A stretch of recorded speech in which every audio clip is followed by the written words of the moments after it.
10 ऐसी चीजें जिनको मैं 2025 या फिर आने वाले समय में शायद कभी भी ना खरीदूं। आइए देख लेते हैं। तो इससे पहले कि हम वीडियो को स्टार्ट करें, मैं एक छोटी सी बात आप लोगों से यहाँ पर कहना चाहूँगा। देखिए, जिन भी चीज़ों के बारे में मैं आज के इस वीडियो में बात करने जा रहा हूँ, ज़रूरी नहीं है कि मेरा पर्सपेक्टिव आपके पर्सपेक्टिव से मैच करे। ज़रूरी ये है कि आज के इस वीडियो के जरिए आप और मैं एक दूसरे से कुछ सीखें। तो अगर आप इस वीडियो को पूरा देखते हैं, एंड तक देखते हैं, तो मैं चाहूँगा कि आप कमेंट सेक्शन में अपना एक कमेंट छोड़ के ज़रूर जाएँ कि आपका क्या सोचना है इन सभी चीज़ों के बारे में। तो सबसे पहली चीज़ आती है clothes and shoes at MRP। एक काम जो मुझे लगता है कि सिर्फ अल्ट्रा रईस लोग ही कर सकते हैं, वो है कपड़ों को या फिर जूतों को उनके MRP पे बाय करना। बेसिकली सीजन या फिर ईयर की शुरुआत में जब प्रोडक्ट्स आते हैं उनको उसी समय पर बाय करना। मतलब जितना मुझे याद है, वैसे तो ये काम मैंने अपने लाइफ में आज तक कभी भी नहीं किया है और शायद 2025 और आने वाले समय में ये काम मैं कभी ना भी करूं, क्योंकि इस चीज़ का कोई सेंस ही नहीं बनता। मतलब आप मुझे ये बताइए कि जो प्रोडक्ट्स सीजन की शुरुआत में, ईयर की शुरुआत में आपको MRP पे मिलते हैं, वही सेम प्रोडक्ट्स आपको सीजन के एंड में 40% डिस्काउंट पे, 50% डिस्काउंट पे या फिर बाय वन गेट वन के ऑफर में कैसे मिल जाते हैं। मतलब मैं कहूंगा कि it is a complete wastage of money. In fact मुझे लगता है कि अगर आपको कुछ लेना ही है तो एंड ऑफ सीजन सेल में जब 40-50% का डिस्काउंट होता है,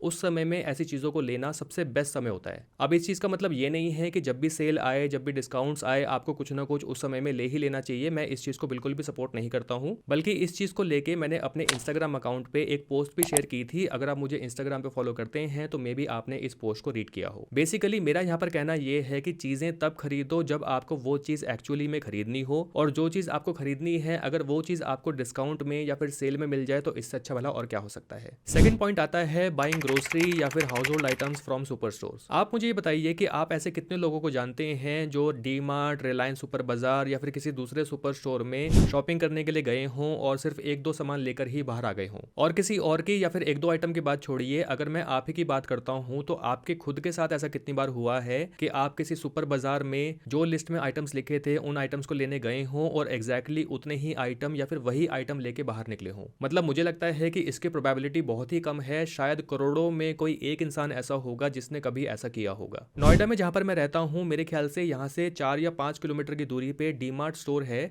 जहां से मैंने अपनी सोसाइटी के लोगों को बहुत सारा सामान लाते हुए देखा है। और लिटरली उनके हाथ में जो सामान होता है उसको देख के मुझे सच में ऐसा लगता है जैसे कि 6 महीने के लिए या तो कर्फ्यू लगने वाला हो या फिर वर्ल्ड वॉर 3 घोषित हो गया हो। मतलब पहले तो अलग से 2-3 घंटे का समय निकालकर अपनी कार से 4 से 5 किलोमीटर की दूरी पे जाओ, वहां पर पेड पार्किंग में बहुत सारी जद्दोजहद के बाद अपनी कार को खड़ा करो और वहां जाकर वो सामान ले लो जो चाहिए ही नहीं था या फिर वो सामान पहले से ही घर पे रखा था। मतलब लोग पता नहीं क्या क्या खरीद लाते हैं। चॉकलेट्स के बड़े बड़े पैकेट्स, टॉफीज के पैकेट्स, मैगी का 8 या फिर 16 वाला बड़ा पैक। मतलब मैगी के अलावा पूरे महीने कुछ घर में बनेगा ही नहीं। और ऐसी नॉनसेंस पता नहीं कितनी सारी चीजें होती हैं जिनसे मुझे लगता है कि उल्टा आपकी हेल्थ ही खराब होगी अगर आप इन चीजों को इतने बल्क में इस्तेमाल करना स्टार्ट कर देंगे। और वो भी क्यों? क्योंकि सुपर स्टोर पे ये चीजें 20% या फिर 30% के डिस्काउंट में मिल रही थी। लोगों के अंदर मुझे लगता है कि ये भ्रांति है, एक मिथ है कि सुपर स्टोर से डिस्काउंट में सामान लाके यहाँ पर उनका फायदा होने वाला है। मतलब मानता हूँ कि चीजें डिस्काउंट में मिलती हैं, 20% 30% के डिस्काउंट में आपको ग्रोसरी के आइटम्स वहां से मिल जाते हैं, लेकिन अल्टीमेटली आप यहाँ पर बचत कर पाते हैं, मैं इस चीज को नहीं मान सकता। तो होता क्या है ना कि ये सारी चीजें साइकोलॉजिकल होती है। जो लोग सुपर स्टोर रेगुलरली जाते हैं उनको एक आदत सी पड़ जाती है अपने आसपास बहुत सारा सामान देखकर चूज करने की। ये बिल्कुल एडिक्शन के जैसा होता है, जैसे कि किसी सिगरेट पीने वाले को सिगरेट पीने के बाद डोपामिन का हिट मिलता है, या फिर किसी गांजा फूकने वाले को मेरे ख्याल से नशा करने के बाद डोपामिन का हिट मिलता हो। तो जो चीज किसी स्टोर से नहीं भी खरीदनी होती, अगर वो चलते चलते दिख जाती है, दिखने में थोड़ी सी अट्रैक्टिव लगती है या फिर उस पर अच्छा डिस्काउंट देखने को मिलता है, तो अक्सर लोग उन चीजों को अपनी बास्केट में या फिर ट्रॉली में डाल लेते हैं। दूसरी चीज ये है कि जो लोग अक्सर सुपर स्टोर से सामान लेते रहते हैं उनको ये पता होता है, वो लोग एक्सपीरियंस होते हैं कि क्योंकि वो एक पॉपुलर सुपर स्टोर में सामान लेने आए हैं तो यहाँ पर बिलिंग काउंटर्स पे लाइन बहुत लंबी होगी। तो समय का पूर्ण इस्तेमाल करने के लिए वो लोग अपनी बास्केट में या फिर कार्ट में एक्स्ट्रा सामान डाल लेते हैं, जिससे कि बिलिंग काउंटर पे जो उनको टाइम लगने वाला है वो टाइम उनको कहीं ना कहीं माइंड में कंपनसेट कर जाए। फिर चाहे वो सामान घर पे इस्तेमाल ना हो या फिर रखे रखे खराब ही क्यों ना हो जाए, मतलब भला ये कहाँ की किफायत हुई। तो मेरी फैमिली को जिस सामान की जितनी जरूरत होती है उस सामान को जो मेरी सोसाइटी की मार्केट है वहां से मैं हर दूसरे दिन या फिर तीसरे दिन खरीद के ले आता हूँ। और इन केस अगर बल्क में ज्यादा सामान की रिक्वायरमेंट होती है तो हम ऑनलाइन जो एप्स आती हैं इनके थ्रू अपना सामान मंगा लेते हैं। तीसरा पॉइंट आता है buying anything on no cost EMI. आपको क्या लगता है जब भी आप कोई भी चीज नो कॉस्ट ईएमआई पे खरीदते हैं, क्या वो रियल में नो कॉस्ट ईएमआई होती है? हाँ, मतलब हम तो यही जानते हैं कि नो कॉस्ट ईएमआई पे किसी भी चीज को खरीदने का मतलब है कि उस चीज पे कोई भी इंटरेस्ट नहीं लगेगा। लेकिन अगर ऐसा है तो इस चीज को नो कॉस्ट ईएमआई क्यों कहते हैं, इस चीज को नो इंटरेस्ट ईएमआई क्यों नहीं कहते? वैसे इसका जवाब अगर आपको चाहिए तो मैं ऑलरेडी बहुत पहले ये वीडियो बना चुका हूँ नो कॉस्ट ईएमआई के ऊपर। आपको इस वीडियो के जरिए सब चीजें समझ में आ जाएंगी कि नो कॉस्ट ईएमआई पे क्या क्या हिडन चार्जेस लगते हैं, और आपका जवाब आपको यहाँ पर क्लियरली मिल जाएगा। दूसरी चीज ये कि आपको क्या लगता है नो कॉस्ट ईएमआई पे जब आप कुछ भी खरीदते हैं तो यहाँ पर कंपनी का या फिर उस ई कॉमर्स वेबसाइट का कुछ भी फायदा नहीं होता? और आजकल जैसा कि देखने को मिल रहा है, मे बी आपने नोटिस किया हो कि अमेजॉन, फ्लिपकार्ट और दूसरी जो ई कॉमर्स वेबसाइट्स हैं वहां पर नो कॉस्ट ईएमआई वाला जो प्राइस होता है उसको ज्यादा बड़ा और बोल्ड लेटर्स में दिखाया जाता है compare to its actual price. Actual price आप देखेंगे तो वहां पर कोने पे छोटा सा लिखा होगा कि एक्चुअल प्राइस आपको ये पड़ेगा, क्योंकि ई कॉमर्स वेबसाइट्स और एप्स ये जानती हैं कि आप इस चीज को नो कॉस्ट ईएमआई पे खरीदना ज्यादा पसंद करेंगे compare to its actual price. मतलब ये कंपनीज ऐसे ही ग्रो नहीं कर रही हैं। ऑनेस्टली बताऊं तो पास्ट में मैंने भी ऐसी बहुत सी चीजें हैं जो नो कॉस्ट ईएमआई पे खरीदी हैं। मतलब अगर मैं पर्सनल फाइनेंस पर्सपेक्टिव से इसको देखता हूं तो मुझे लगता है कि वंस इन अ वाइल अगर आप किसी चीज को नो कॉस्ट ईएमआई पे खरीदते हैं तो वो इतना भी बुरा नहीं है। लेकिन हाँ, अगर नो कॉस्ट ईएमआई पे सामान खरीदने की किसी को आदत पड़ जाए तो हो सकता है वो इंसान वो प्रोडक्ट खरीद ले, वो आइटम्स खरीद ले जो उसकी अफोर्डेबिलिटी से बहुत ही बाहर हो। अफोर्डेबिलिटी के बाहर किसी आइटम को खरीदने का मेरा मतलब यहाँ पर यह है कि एक ऐसा आइटम खरीदना जो हो सकता है किसी और ब्रांड का आपको काफी कम प्राइस पे मिल जाता, लेकिन ऐसे में हो सकता है कि आप वो आइटम खरीद लें जो ज्यादा महंगा हो, जो आप नॉर्मली अफोर्ड नहीं कर पाते। एग्जाम्पल के लिए अगर हम एक म्यूजिक सिस्टम की ही बात कर लेते हैं, मान लीजिए आपको एक म्यूजिक सिस्टम खरीदना था, मे बी फिलिप्स या फिर बोट का म्यूजिक सिस्टम आपको बोस, हरमन या फिर सोनी के म्यूजिक सिस्टम से काफी कम दाम पे मिल जाता, लेकिन फिर भी हो सकता है कि आप बोस का या फिर सोनी का म्यूजिक सिस्टम खरीद लें क्योंकि वो आपको नो कॉस्ट ईएमआई पे काफी कम में मिल रहा था, यानी कि आप उसकी ईएमआई को अफोर्ड कर पा रहे थे। तो जितना मुझे लगता है कि नो कॉस्ट ईएमआई पे किसी भी आइटम को खरीदने से आप जितना ज्यादा बच सकते हैं आपको बचना चाहिए। या फिर अगर आप नो कॉस्ट ईएमआई पे किसी चीज को बाय ही करना चाहते हैं तो आपको ये सोच के उस चीज को खरीदना चाहिए कि अगर वो चीज नो कॉस्ट ईएमआई पे अवेलेबल ना होती तो क्या आप फिर भी उस चीज को ऐसे ही बाय करते। फोर्थ पॉइंट आता है बाइंग एनी आइटम या फिर gadget of no practical use. अगर किसी को ये लगता है कि वो टॉयज से बचपन में ही खेला करता था या फिर बचपन में ही खेला करती थी, तो अगेन मैं इस चीज को एक भ्रांति या फिर मिथ कहूंगा, क्योंकि टॉयज से आप आज भी खेलते हैं, बस फर्क ये है कि आप बड़े हो गए हैं तो आपके टॉयज भी बड़े हो गए हैं और थोड़े से महंगे हो गए हैं, जैसे कि mobile phones, digital watches, tablets, laptops, camera, bike, scooty, hand purse और भी पता नहीं कितने ऐसे टॉयज होंगे जो शायद मेरी नॉलेज में नहीं है, मे बी मैं इन चीजों से अपडेटेड नहीं हूं। तो वो कौन से टॉयज हैं आप मुझे कमेंट सेक्शन में बता सकते हैं। मैं ये नहीं कह रहा हूं कि ये चीजें आपके काम की नहीं है या फिर जरूरत की नहीं है, मेरे पास भी ऐसी बहुत सी चीजें हैं, लेकिन मुझे लगता है कि अक्सर ऐसी बहुत सी चीजें हम खरीद लेते हैं जिनकी हमें इमीडिएट रिक्वायरमेंट नहीं होती। हम उन चीजों को सिर्फ इसलिए ले लेते हैं क्योंकि वो चीज हो सकता है आपके किसी दोस्त ने ले ली हो या फिर आपने किसी रिश्तेदार के पास वो चीज देख ली हो। आपने एक शब्द सुना होगा पीयर प्रेशर का। पीयर प्रेशर ही वो चीज है जो अक्सर हमसे बहुत कुछ करवा लेती है जो शायद हम नॉर्मली ना करते, और बहुत सा पैसा भी इन चीजों में खर्च हो जाता है। मे बी वो एक इंटरनेशनल वेकेशन हो या फिर बहुत महंगा हैंडबैग हो।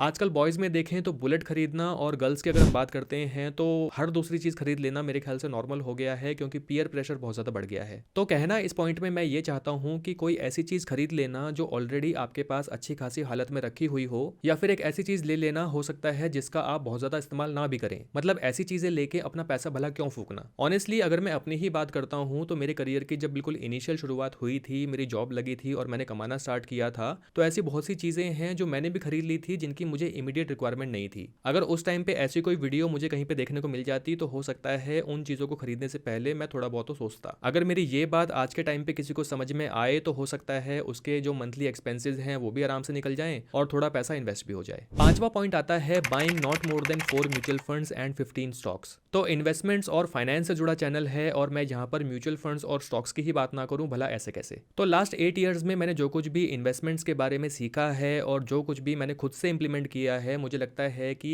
4 से ज्यादा म्यूचुअल फंड्स में अपना पैसा इन्वेस्ट करने से कुछ खास फायदा किसी को नहीं मिलेगा, और इतने mutual funds more than enough होते हैं डाइवर्सिफिकेशन के लिए। वहीं अगर हम स्टॉक्स की बात करते हैं तो अपने स्टॉक पोर्टफोलियो में मैं मोर देन 15 स्टॉक्स 2025 और आने वाले समय में शायद नहीं रखूंगा। मतलब ऐसा भी समय पीछे गया है जब मेरे पास 35-40 स्टॉक्स हुआ करते थे, लेकिन अक्सर मैंने देखा है कि मैं उन स्टॉक्स को मैनेज करने में काफी ज्यादा स्ट्रगल करता था और टाइम भी मेरा काफी ज्यादा वहां पर कंज्यूम हो जाता था। और इवन बहुत सी ऐसी अपॉर्चुनिटीज हैं जो स्टॉक्स की बाइंग एंड सेलिंग में मैं मिस कर जाता था। कुछ ऐसे स्टॉक्स थे जिनसे मैं टाइमली एग्जिट कर सकता था, लेकिन मैंने एग्जिट नहीं किया क्योंकि मैं उनको रिव्यू नहीं कर पाया। तो आज के टाइम पे मुझे लगता है कि 15 स्टॉक्स अगर मेरे पोर्टफोलियो में रहेंगे तो उनको मैं ज्यादा बेटर तरीके से मैनेज भी कर पाऊंगा, टाइम पे बाइंग एंड सेलिंग भी कर पाऊंगा और मेरा बहुत ज्यादा दिमाग या फिर बहुत ज्यादा समय यहाँ पर खर्च नहीं होगा। और इनकेस अगर मैं कोई नया स्टॉक अपने पोर्टफोलियो में ऐड करना चाहता हूँ, मुझे एक अच्छी अपॉर्चुनिटी अगर किसी स्टॉक में दिखती है तो मैं उस स्टॉक को बाय कर लूंगा एज अ 16 स्टॉक। लेकिन अपने इस स्टॉक पोर्टफोलियो में से मैं किसी भी एक स्टॉक को जल्दी से जल्दी बाहर निकालने की कोशिश करूंगा जिस स्टॉक को मैं सही प्राइस पे सेल कर पाऊं। आई नो कि ये long term by and hold वाली स्ट्रैटेजी नहीं है, और स्टॉक्स में अगर मैं बात करता हूं तो मैं अपने लिए स्टॉक्स के केस में long term by and hold वाली स्ट्रैटेजी यूज नहीं करता हूं। लॉन्ग टर्म के लिए मैं म्यूचुअल फंड्स में अपनी इन्वेस्टमेंट्स करना ज्यादा पसंद करता हूं, और म्यूचुअल फंड्स एक ऐसी चीज है जिनको मुझे एक्टिवली मैनेज नहीं करना होता। बस साल में या फिर 6 महीने में एक बार भी अपने म्यूचुअल फंड को अगर मैं रिव्यू कर देता हूं, मेरे ख्याल से वो मोर देन इनफ होगा, तो प्रॉब्लम यहाँ पर सॉल्व हो जाती है। 6th पॉइंट आता है buying expensive toys for my son. Maybe बहुत से पेरेंट्स मेरी इस बात से अग्री ना करें या फिर मुझे बहुत बड़ा कंजूस कह दें जो अपने बच्चे से बिल्कुल भी प्यार नहीं करता। दूसरी तरफ हो सकता है कि बहुत से पेरेंट्स मेरी इस बात से अग्री भी करें। तो खैर जो भी है, तो मेरा बेटा अभी 4.5 साल का है, यानी कि वो जून 2020 में बॉर्न हुआ था, यानी कि वो समय जो कोविड का पीक समय था और ऑलमोस्ट सारी ही दुनिया वर्क फ्रॉम होम कर रही थी। तो मेरे ख्याल से मैंने डे 1 से अपने बच्चे की हर एक एक्टिविटी को बहुत क्लोजली नोटिस किया है। तो मुझे लगता है कि बच्चों को हर दूसरे दिन या फिर हर वीकेंड पे कोई नया टॉय नहीं चाहिए होता, या फिर अगर उनको एक नया टॉय चाहिए भी तो उस टॉय की क्या कीमत है, वो कितना कॉस्टली है, इससे किसी बच्चे को फर्क नहीं पड़ता।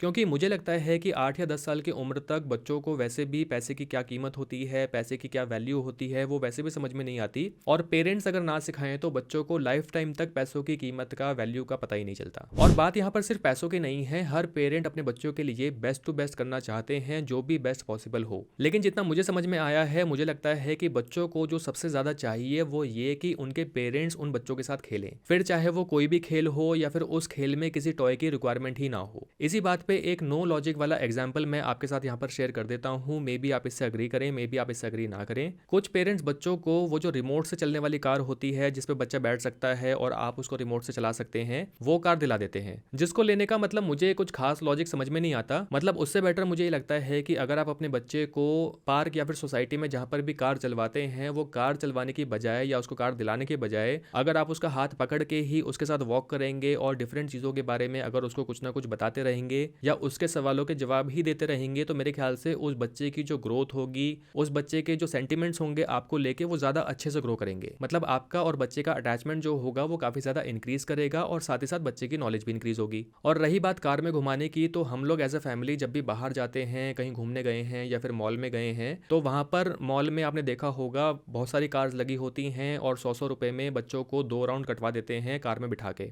तो उससे फ़ायदा ये होता है कि मेरे बेटे को हर बार एक नई कार चलाने को मिल जाती है, तो उसको और ज़्यादा एक्साइटमेंट होता है। दूसरी चीज़ ये है कि कार घर पे ना खरीद के उस कार की मेंटेनेंस, कभी बैटरी की प्रॉब्लम, कभी कुछ और ख़राब हो गया, इन सब की सिरदर्दी मुझे नहीं लेनी पड़ती। तो मैं एक कार खरीदूँ जो कि 15 से 18 हज़ार रुपये की आती है, या फिर मैं 100-100 रुपये हर हफ्ते मॉल में दे के अपने बच्चे से एक नई कार चलवा लूँ, मुझे लगता है कि सेकंड ऑप्शन बेटर है। मतलब ऑनेस्टली मैं यहाँ पर आपको कोई बड़ा लेक्चर नहीं देना चाहूँगा, लेकिन हाँ, बच्चे सबसे ज़्यादा खुश होते हैं जब पेरेंट्स उनके साथ खेलते हैं या फिर उनके साथ रहते हैं। और आजकल तो मुझे लगता है जैसे कि बच्चे बिल्कुल खेलना ही भूल गए हैं। जब देखो उनके हाथ में या तो मोबाइल फ़ोन होता है या फिर टैबलेट होता है या फिर दिन भर घर में टीवी चलता रहता है। और दूसरी तरफ मतलब मैं जो बात कहने जा रहा हूँ, मे बी कुछ पेरेंट्स को ये बात बुरी लगे, पेरेंट्स भी इस चीज़ में खुश होते हैं कि उनका बच्चा उनको परेशान नहीं करता, बस चुपचाप सारा दिन फ़ोन या फिर टीवी में लगा रहता है। तो इन ऑल मुझे लगता है कि बच्चों को सही वैल्यू, सही लर्निंग्स अपने पेरेंट्स से ही मिलती है, ना कि किसी एक्सपेंसिव टॉय से या फिर एक्सपेंसिव मोबाइल फोन या फिर टैबलेट से। 7 पॉइंट आता है बाइंग ऑडियो और फिजिकल बुक्स। बुक्स पढ़ना मुझे हमेशा से ही अच्छा लगता है। बहुत सी बुक्स आप मेरे पीछे जो रैक रखा हुआ है उसमें देख सकते हैं।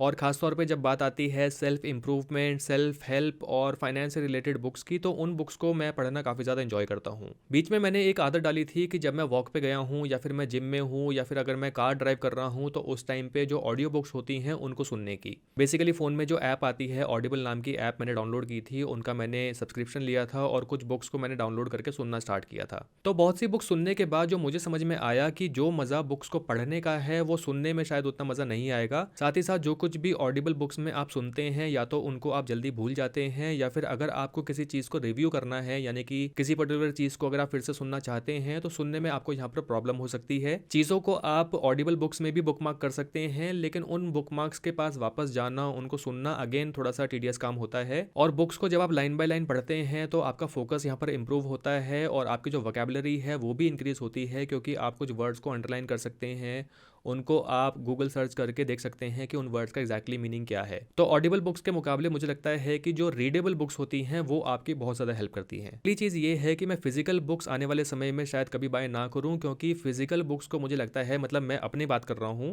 कि फिजिकल बुक्स को सब जगह कैरी करना, अपने बैग में कैरी करना या फिर हाथ में कैरी करना, मतलब मुझे थोड़ा सा अनकन्वीनियंट सा काम लगता है। तो उससे बेटर ये है कि मेरे फ़ोन में जो किंडल की ऐप है, जो अमेजॉन किंडल ऐप है, उसी की जो किंडल बुक्स आती हैं मैं उनको डाउनलोड कर लेता हूँ और किंडल ऐप पे उनको मैं कहीं पर भी पढ़ सकता हूँ, जहाँ पर भी मैं बैठा हूँ।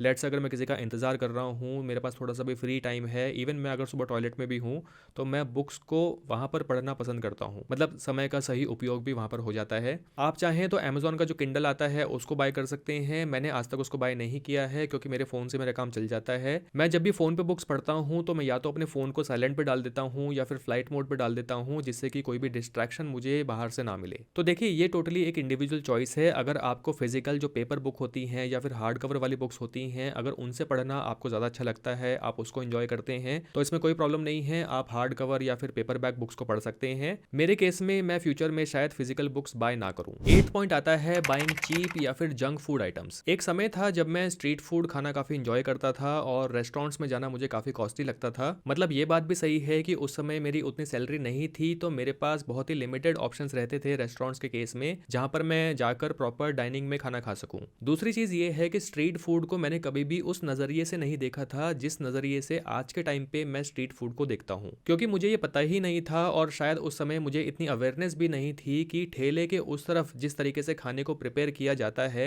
फॉर एग्जाम्पल मोमोज की बात करते हैं, चाउमीन की बात करते हैं, तो कितने अनहाइजीनिक तरीके से इन चीज़ों को हैंडल किया जाता है, ये चीज़ें मुझे पता ही नहीं थी। तो जब से मैंने अनहाइजीनिक खाने से रिलेटेड बहुत सी क्लिप्स देखी और जब मैंने खुद से इनको नोटिस करना स्टार्ट किया स्ट्रीट वेंडर्स को कि ये लोग खाने को किस तरीके से हैंडल करते हैं, कहाँ पर स्टोर करते हैं, कहाँ से निकाल के चीज़ों को फ्राई करते हैं, तो मुझे नहीं लगता कि मैं हर जगह का स्ट्रीट फूड खा पाऊंगा। हर जगह का मैं इसलिए कह रहा हूँ क्योंकि मैं यहाँ पर यह भी नहीं कह रहा हूँ कि हर स्ट्रीट वेंडर जो होता है वो गंदगी में ही खाना बनाता है। हो सकता है उससे खराब खाना, उससे गंदा खाना आपको किसी रेस्टोरेंट में खाने को मिल जाए। देखिए, किसी ने सही कहा है कि ये जो स्ट्रीट वेंडर्स होते हैं या फिर रेस्टोरेंट्स में काम करने वाले जो लेबर क्लास लोग होते हैं, ये लोग आपके कोई सगे संबंधी नहीं है जो आपको बिल्कुल ताज़ा खाना अपने हाथ अच्छे से डेटॉल से साफ करके फिर बनाए। जैसे कि मैंने कहा कि मोस्टली जो खाना बनाने वाले लोग होते हैं या फिर खाने की जो बेसिक प्रिपरेशन वाले लोग होते हैं, ये लेबर क्लास लोग होते हैं जिनके अंदर खुद बेसिक नॉलेज नहीं होती हाइजीन और फूड सेफ्टी को लेके। तो भला ये लोग आपको साफ सुथरा न्यूट्रिशन वाला खाना कैसे खिला सकते हैं? अनटिल एंड अनलेस मुझे फुल कॉन्फिडेंस होगा कि यहाँ पर हाइजीनिक फूड मिल सकता है, तब जाके हो सकता है मैं वहां पर खाना खाऊं। नहीं तो मेरे ख्याल से घर के खाने से ज्यादा अच्छा खाना, ज्यादा हाइजीनिक खाना आपको मुझे लगता है दुनिया में कहीं और मिल ही नहीं सकता। 9th पॉइंट आता है buying winter clothes every year. देखिए, जैसे कि मैंने आपको बताया कि मैं नोएडा में रहता हूँ, जो कि दिल्ली एनसीआर का रीजन है, और विंटर्स की अगर हम बात करते हैं तो यहाँ पर सर्दियों में अच्छी खासी ठंड पड़ती है, और ये ठंड देखा जाए तो इफेक्टिवली 1 से 1.5 महीने के लिए पड़ती है। इससे ज़्यादा ठंड यहाँ पर नहीं पड़ती।